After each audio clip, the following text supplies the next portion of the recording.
She was very outgoing. Like, she would make friends with anybody. She was always laughing. She loved life. I think the only reason they found her, we had the swimming pool. And she wore we had a swimming pool. Like above ground pool. And she had a last year's swimming suit on. And it made the lump pronounced. I think that's what one thing led to another. And I could just notice, like, instead of seeing this bone here, like, she had, something was sticking out of there. She was 8, you know. I said I didn't know what it was from, so I took her to the doctors, put her on antibiotics because they thought it was an infection of some sort. And then 2 weeks later, we went back, and the doctor said that he suspected that it was getting bigger.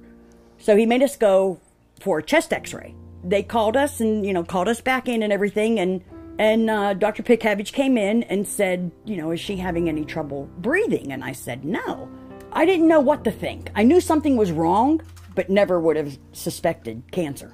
He kind of said to me that, you know, he thought it was some type of lymphoma. And I said, okay. I said, what do we got to do? He said, you go home and you get what you can and you go to Children's and they'll be waiting for you. You're on automatic pilot. You're just on overdrive. You just do what they tell you to do because you want to do what you can for your kid. So that was the longest ride to Children's Hospital. Him and I never spoke a word. She sat in the back, and him and I never spoke a word. And we went to Children's, and you try to stay upbeat because you don't want to scare her. So they took him and I down the hall, and they told us that they believed she had cancer, that it would either be Hodgkin's or non-Hodgkin's. You know, then they did the surgery, and it had gone as far as her spleen, so they had to take her spleen out. This was all within the first 7 days. Like, time flies, but yet it goes so slow. So, you know, we had to do chemo, no radiation. Everything was chemo. So we went through 13 months of chemo. Her friends would come over. She couldn't go outside and play in the snow, so he'd fill the bathtub up with snow. So that's what you do.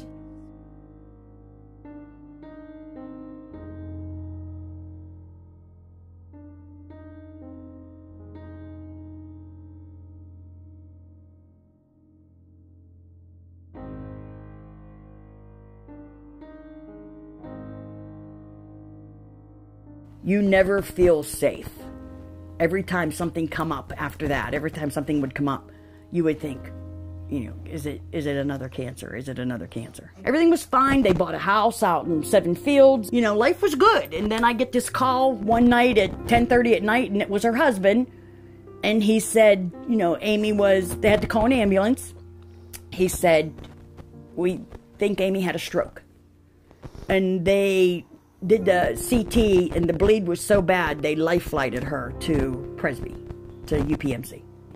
And when we went in the next morning, that's when it all hit you. Her head was so bad, the headaches had started.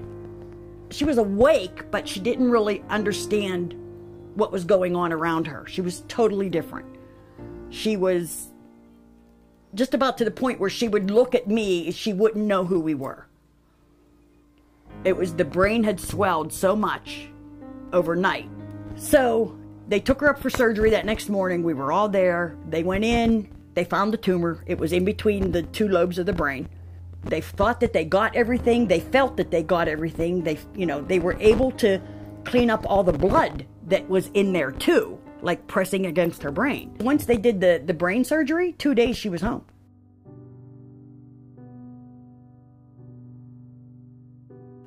The only thing with sarcoma medicines are they don't go to your brain. So they had to treat it as a brain tumor. So she had radiation, she had chemo. It was always something. And everything was good. Everything was good for about 2.5 years. Everything was good. And then little by little, it wasn't so good. 2 months after that second surgery, it was back. And then you know that that's it. I only saw her break down one time. One time did she ever break down to where she thought, you know, why me? But other than that, she never felt sorry for herself. She never felt sorry for herself. It was live for the kids. You go on and you go on and you go back to the doctor, and you know, it comes to the day where he tells you that you have to start making end of life decisions. And that's exactly what he said to her. We were all bawling. That was a very hard day.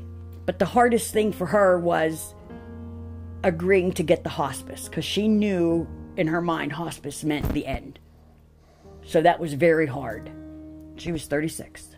She went on, she started buying things for the kids.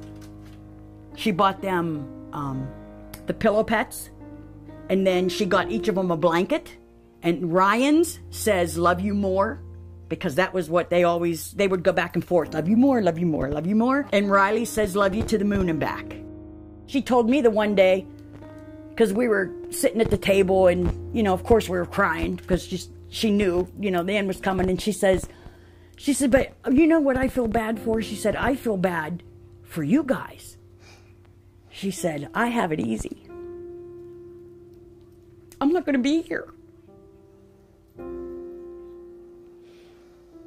I'm going to die, and I'm not going to know anything after that. But you have to go on." And she was crying because she didn't want to hurt us. But that's just how she was. It wasn't about her. She knew I was crying, she'd be mad at me. She wanted us to think of her and smile. Smile when you think of me.